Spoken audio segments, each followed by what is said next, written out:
चलिए साथियों शुरू करते हैं जीन पियाजे की चौथी स्टेज जिसका नाम है formal operation stage.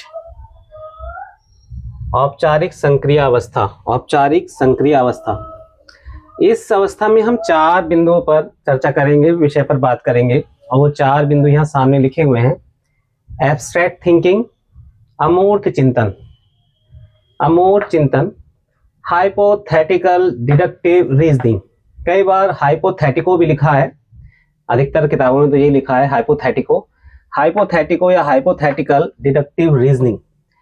Hypothetical means यहाँ कल्पना से है, काल्पनिक से है। Prepositional thought, prepositional thought, prepositional thought का संबंध कथन से है।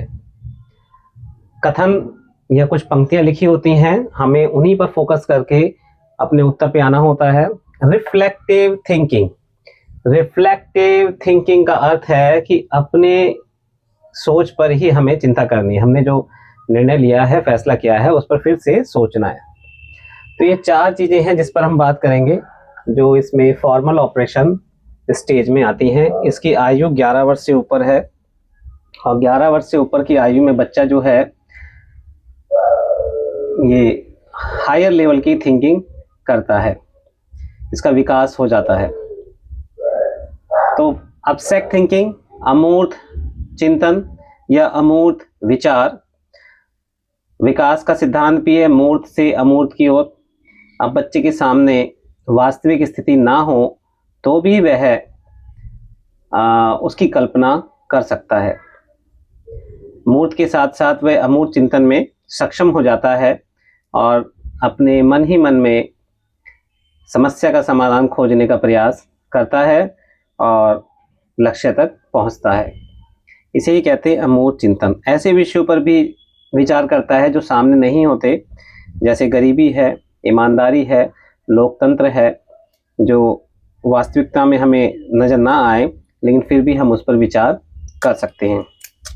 और ये हम वैसे उस अवस्था से तो हम सभी बाहर आ चुके हैं, लेकिन विकास निरंतर चलता रहता है मृत्यु तक, गर्भाशय से मृत्यु तक। तो ये चीज़ें हम रोजाना के जीवन में भी करते हैं, मैं भी करता हूँ और आप भी करते हैं। अमूर्त चिंतन हम रोज करते हैं, रात को सोने से लेकर सुबह उठे और फिर हमारी प्रक्रिया चालू हो जाती है और पूरे दिन हम इन चीज़ों पर कुछ ना कुछ कार्य कर रहे होते हैं, चाहे घर में कार्य करें, चाहे ऑफिस में कार्य करें, चाहे स्कूल में कार्य करें या अपने बच्चों के साथ कार्य करें, ये निरंतर चल रही होती है प्रक्रिया। तो एब्स्ट्रैक्ट थिंकिंग, अमूर्त चिंतन,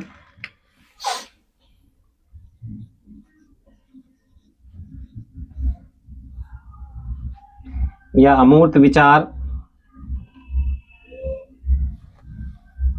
अमूर्त से मतलब यहाँ पर है कि जो हमारे सामने नहीं है, वास्तविकता में नहीं है, उस पर हम विचार कर सकते हैं। रियल वर्ल्ड में नहीं है, जब भी हम उस पर विचार कर सकते हैं। ईमानदारी ऐसा ही एक शब्द है, ऑनेस्टी, या गरीबी या लोकतंत्र। सोशल साइंस पढ़ाते समय अधिकतर ऐसे शब्द आते हैं जो बच्चों के सामने नहीं होते हैं, फिर भी उन्हें समझने और हमें समझाने होते हैं। तो अमूर्त चिंतन, एब्स्ट्रैक्ट थिंकिंग, इस शब्द पर आप गौर करेंगे। हिंदी के साथ साथ पेपर देते समय इंग्लिश के शब्दों पे भी आपको ध्यान देना है। फॉर्मल स्टेज की ये खास विशेषता है कि बच्चा अमूर्त रूप से सोचना प्रारंभ कर देता है। कंक्रीट में जो चीज़ों को वो रियल वर्ल्ड में फेस करता है, हैंड्स ऑन प्रैक्टिस के साथ वो आगे बढ़ता है और यहाँ आकर वो अब अपने विचारों में ही समस्या का समाधान करने का प्रयास करता है।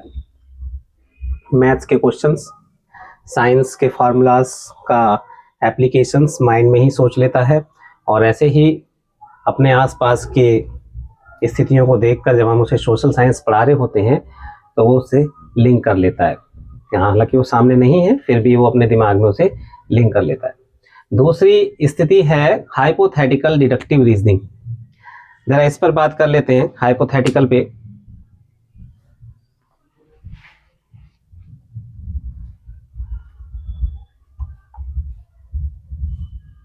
Hypothetical deductive reasoning. काल्पनिक निगमनात्मक तार्किकता। तो ये निगमन विधि है, निगमन और आगमन। इस अवस्था में बच्चा इन दोनों का ही इस्तेमाल करता है।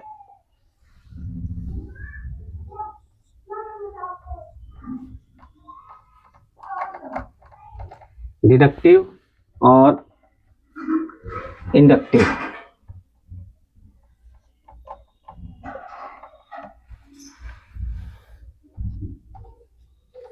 निगमन और आगमन।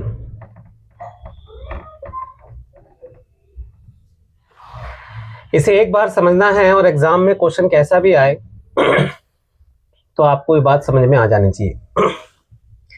निगमन या डिडक्ट करना, घटाना।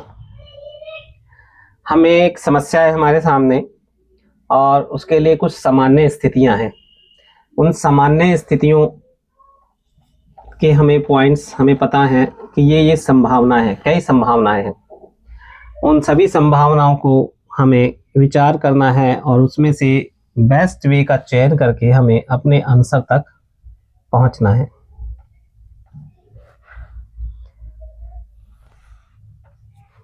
यहां जब हम अपने आंसर पे पहुंचते हैं तो ये स्पेसिफिक है,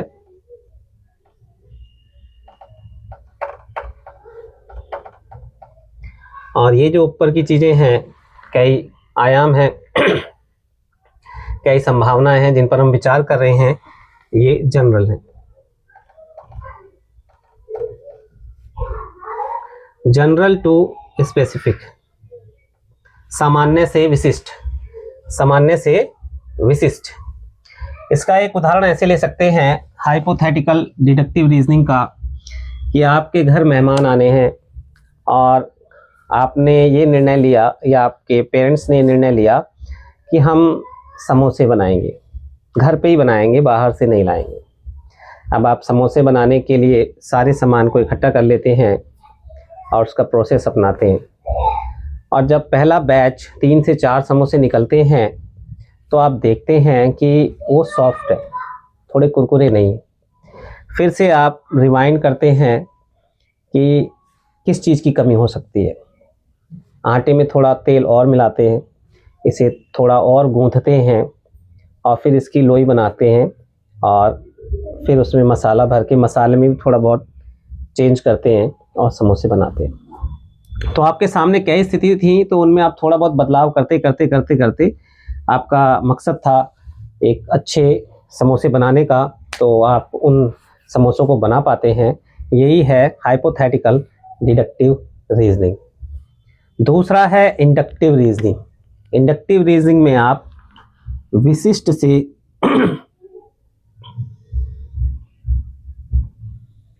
सामान्य निष्कर्ष पर पहुंचते हैं।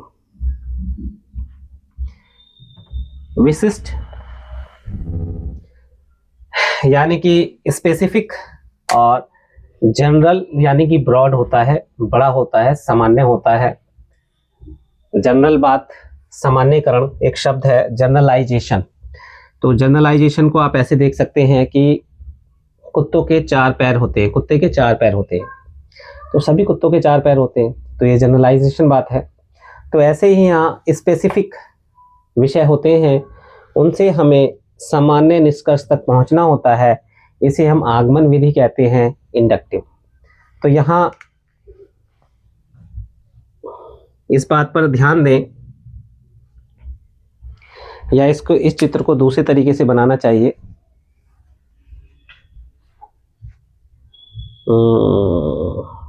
हाँ ठीक है, ठीक है, ठीक है, ये चित्र ठीक है। बॉटम से अप, बॉटम से अप, ये कुछ वर्डिंग आ जाती है, और ये अप से डाउन है और वो बॉटम से अप है। ये अप से बॉटम है और वो बॉटम से अप है। तो ये निगमन विधि हो गई, ये आगमन विधि हो गई, और जो मैंने समोसे का उदाहरण लिया वो हाइपोथेटिकल डिडक्टिव रीजनिंग हो गई। कुछ और सामान्य से उदाहरण हैं जिन पर हम चर्चा कर सकते हैं। आइए हाइपोथेटिकल डिडक्टिव रीजनिंग में एक उदाहरण पर विचार करते हैं। मुझे खुशी है, मुझे प्याज पसंद नहीं है, क्योंकि अगर मैं उन्हें पसंद करता हूँ तो हमेशा उन्हें खाता रहूँगा और मुझे अप्रिय चीज़ें खाने से नफरत है। कंक्रीट ऑपरेशनल स्टेज में बच्चा सीधे कहेगा हाँ सही है, प्याज अच्छी नहीं है या प्याज इतनी भी बुरी नहीं है। इसके आगे वो हाइपोथेटिकल डिडक्टिव रीजनिंग पर विचार नहीं करेगा। वहीं दूसरी तरफ जो हाइपोथेटिकल डिडक्टिव रीजनिंग है वहां बच्चा इस बात पर विचार करेगा कि मुझे प्याज पसंद है तो वो अनप्लीजेंट नहीं हो सकती। क्या ऐसा हो सकता है?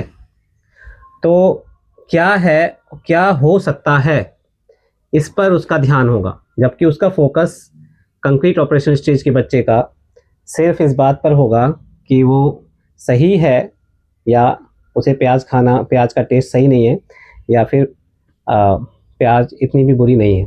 लेकिन यहाँ बच्चा क्या है और क्या हो सकता है, माइट बी, क्या हो सकता है, ये वर्ड यहाँ से निकल कर आता है और उसका जो सोचना है, विचार है, उनमें कनेक्टिविटी होती है। जैसे चेन होती है, आपस में बंधी होती है, तो उसी आधार पर बच्चा अपनी समस्या का समाधान कर लेता है। जितने भी विकल्प होते हैं उन विकल्पों को टेस्ट करता है और जो टेस्ट उसकी समस्या सॉल्व करने में काम आ रहे हैं उनको लेकर आगे बढ़ता है और जो काम नहीं आ रहे उन्हें हटाता जाता है। यही है हाइपोथेटिकल डिडक्टिव रीजनिंग, यानी कि काल्पनिक निगमनात्मक तर्कना। इसके बाद हम बात करेंगे प्रोपोर्शनल थॉट पर। साथियों, यहाँ दूसरा बिंदु है फॉर्मल ऑपरेशन स्टेज का, प्रोपोजिशनल लॉजिक या इंटर प्रोपोजिशनल लॉजिक। इंटर अंतर कथनात्मक। तो ये कथन है, कुछ लाइनें हैं, पंक्तियां हैं।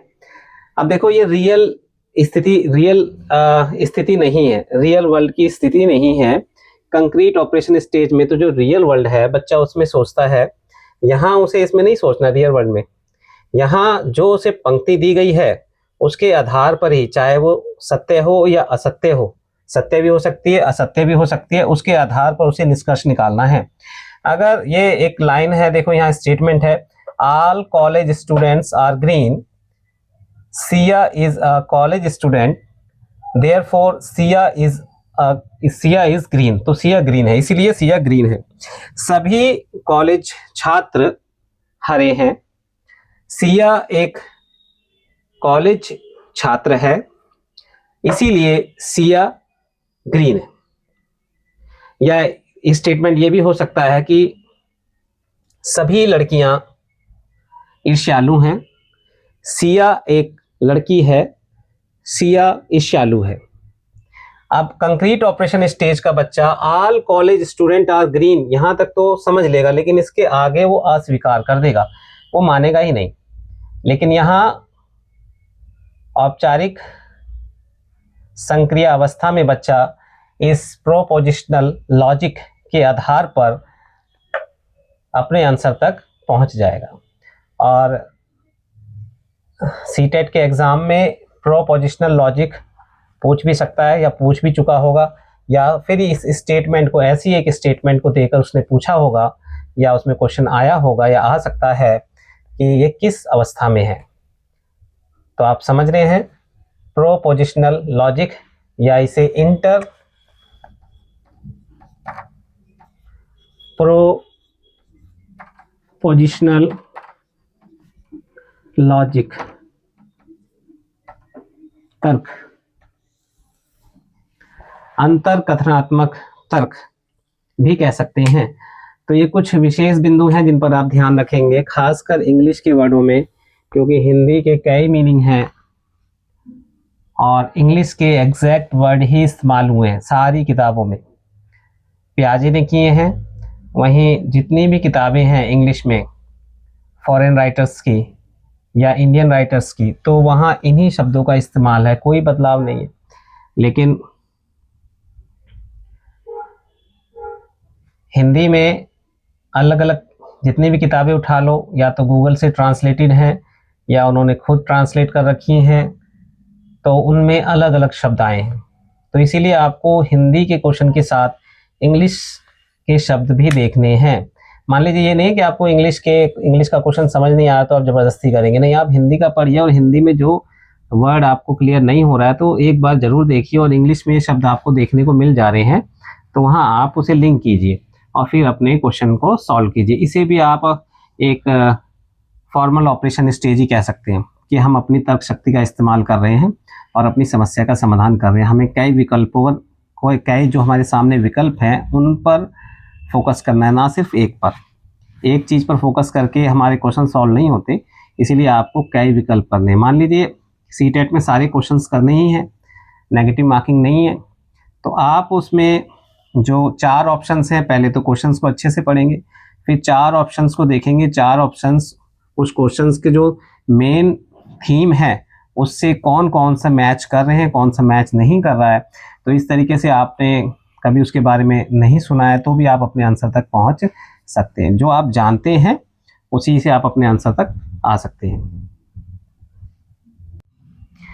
अब बात करते हैं हम रिफ्लेक्टिव थिंकिंग की। रिफ्लेक्टिव थिंकिंग जो फॉर्मल ऑपरेशन स्टेज है, इसकी एक और विशेषता है, इसमें हम अपने ही तर्क पर, अपने ही लॉजिक पर फिर से विचार करते हैं दोबारा,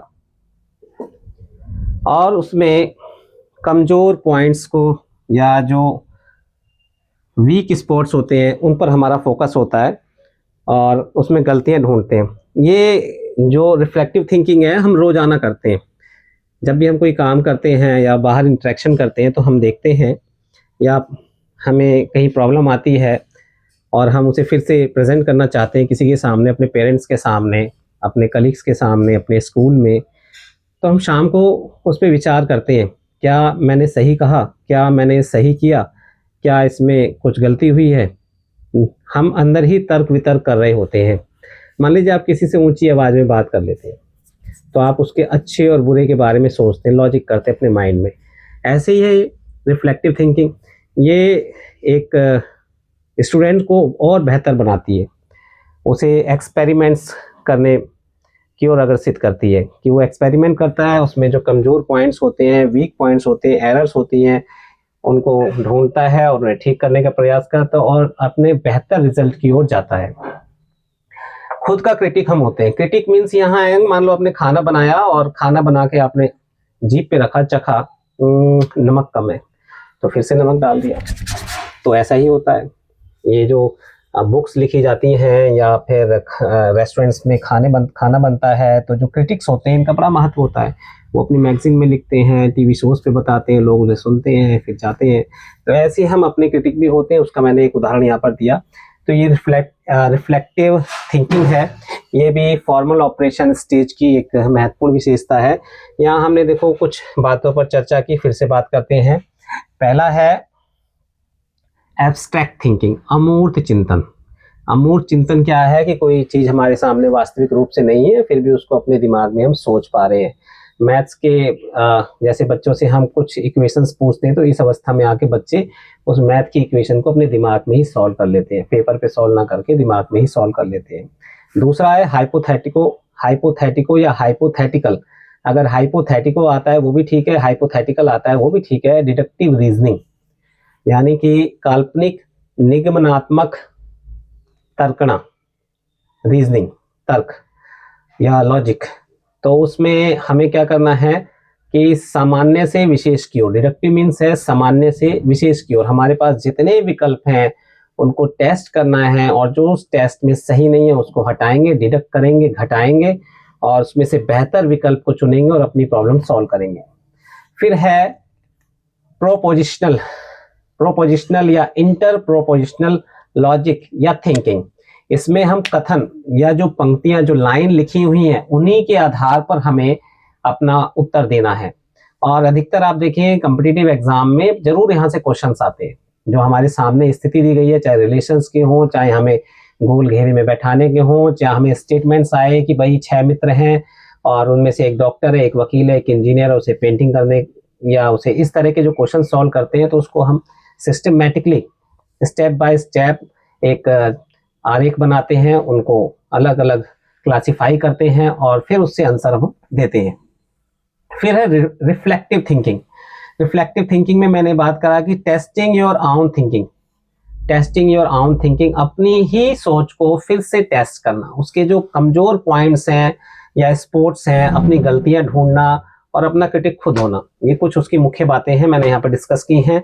इस तरह से ये पियाजे की चारों स्टेजेस पूरी होती हैं, इधर उधर की बातें ना करके सीधे पॉइंट टू पॉइंट डिस्कशन। कुछ पॉइंट्स या कुछ बिंदु हो सकता है छूट गए हों, लेकिन फिर एक बार जब सारी चीज़ों को, मतलब चारों स्टेजेस को एक क्लास में हम करेंगे तो उस समय उनको भी लेंगे। जैसे एक पॉइंट्स मुझे याद आया, वहाँ छूटा था जो कंक्रीट ऑपरेशनल स्टेज में है। कंक्रीट ऑपरेशनल स्टेज में बच्चा विकेंद्रीकरण की विशेषता भी हासिल कर लेता है। केंद्रीकरण में केंद्रीयकरण का उल्टा है विकेंद्रीकरण। केंद्रीकरण उसका फोकस एक तरफ ही होता है, जो कंक्रीट ऑपरेशन स्टेज से पहले की अवस्था में है, और जबकि डिसेंट्रलाइजेशन या डिसेंट्रलाइज विकेंद्रित या विकेंद्रीकरण बच्चा अलग अलग आयामों को अब सोच सकता है। ये कंक्रीट ऑपरेशन स्टेज में था। तो धन्यवाद, यहाँ पर क्लास समाप्त होती है।